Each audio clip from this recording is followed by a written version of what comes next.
And so you didn't get this man a fighting chance to compete. He went into a gunfight with 2 knives. He gonna lose that every time. I think with all of our players, Mary Kay, there's things that we can do better, and there's some good moments out there, but that's what our job as coaches. He played well the first game. He was so off-putting, like, oh yeah, well, we'll see what happens next. Like, he should. Oh, he played great, man. He exceeded our expectations. He didn't say none of that, and so to me, it's as if they want him to fail so they can justify doing what they want to do.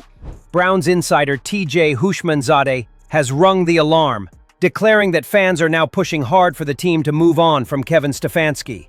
According to TJ, the backlash stems from Stefanski's handling of Shedeur Sanders, with many believing the coach tried to undermine Sanders' reputation on and off the field. Fans are growing impatient, and their message is clear: they want to see Shedeur take the reins and lead the team. But Stefanski seems determined to stick to his own plan, creating a clash between the coach's strategy and the fans' demands. If this momentum continues, it might not just be Shedeur who benefits. The pressure could very well force Stefanski out of Cleveland altogether.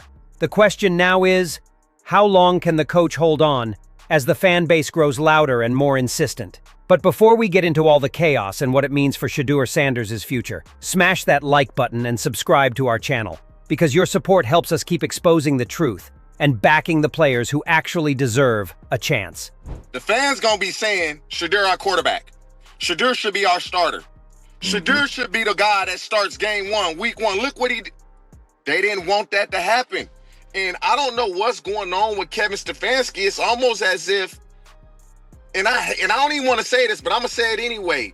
It's like he don't want Shedeur to do well. TJ Houshmandzade didn't hold back when addressing Stefanski's handling of Shedeur Sanders, pointing out that in his time with the Browns, it was unheard of for a coach to actively work against a player's success.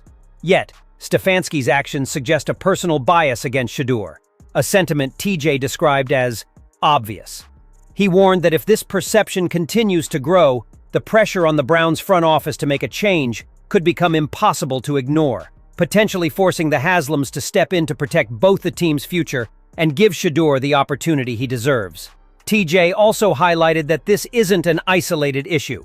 Even during the first preseason game, when Shedeur performed exceptionally well, Stefanski refused to acknowledge his efforts.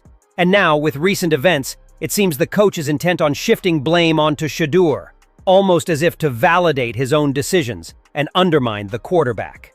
TJ suggested it increasingly feels like Shedeur was set up to fail from the very beginning, making the situation not just about one game or one decision, but about a pattern that threatens both the players' confidence and the team's trust in their leadership. He played well the first game. He was so off-putting, like, oh yeah, well, we'll see what happens next. Like, he should. Oh, he played great, man. He exceeded our expectations. He didn't say none of that, and so to me, it's as if they want him to fail so they can justify doing what they want to do. And TJ's observations hold weight. Stefanski's partiality was clear from the very first preseason game. Despite Shedeur Sanders putting on a standout performance that turned heads, Stefanski offered no real recognition. Instead, he gave generic comments about wanting to develop all of his quarterbacks, carefully avoiding any direct praise for Shedeur. It became increasingly apparent that Stefanski wasn't genuinely invested in Shedeur's success, raising questions about whether the coach was actively holding him back rather than supporting his growth in Cleveland. Your opening day starter is at quarterback. Will you also set the pecking order following, meaning quarterback 2, 3, and 4, or will there be a competition right through Cincinnati week? Yeah, well, I'll talk to we'll have the team in tomorrow, so I'll be able to talk through a bunch of different things with our players. But in terms of, where people are, first string, second string, those type of things, not really. TJ didn't hold back. He directly challenged Stefanski, questioning why Dillon Gabriel wasn't held accountable for his comments about Shedeur Sanders. TJ argued that Stefanski's lack of response, paired with the questionable decisions made during last night's game, points to a pattern where Shedeur was almost destined to fail. He emphasized that in his own playing days, any remarks like that would have been addressed head-on, without hesitation or exception, highlighting just how unusual and concerning the situation in Cleveland has become. When he made the entertainers and competitors comment, man, Shannon, if that was me, I would have walked up on Dylan Gabriel myself and be like, hey, bro, what did you mean? Shedeur handled that about as good as anybody can handle it when he was asked that. He done handled himself the right way the entire time he been there. Fans are increasingly siding with TJ, demanding Stefanski's ouster and accusing him of wrecking the team by allowing these problems to surface. The controversy is quickly gaining momentum, and it seems inevitable that it will dominate discussions about the Browns, creating mounting pressure on the organization to make a bold, decisive move to address the situation. TJ isn't alone in criticizing Stefanski. Other prominent figures are also voicing support for Shedeur and the frustrated fan base. Ocho Cinco, for instance, pointed out that by surrounding Shedeur with offensive players who barely belonged on the roster, Stefanski practically guaranteed failure. He argued that even a quarterback of Tom Brady's caliber would have faced major challenges in that scenario, making Shedeur's struggles almost unavoidable given the circumstances.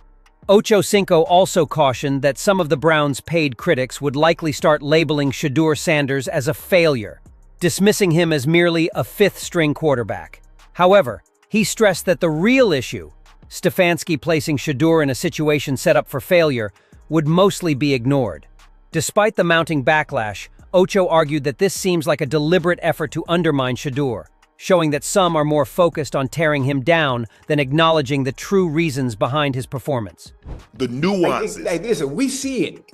We see it clear as day. But they just on it, oh, he played bad. He's ass. He sucked. He's a fifth rounder. He's not that good. Well, of course, yes, based on what you saw today.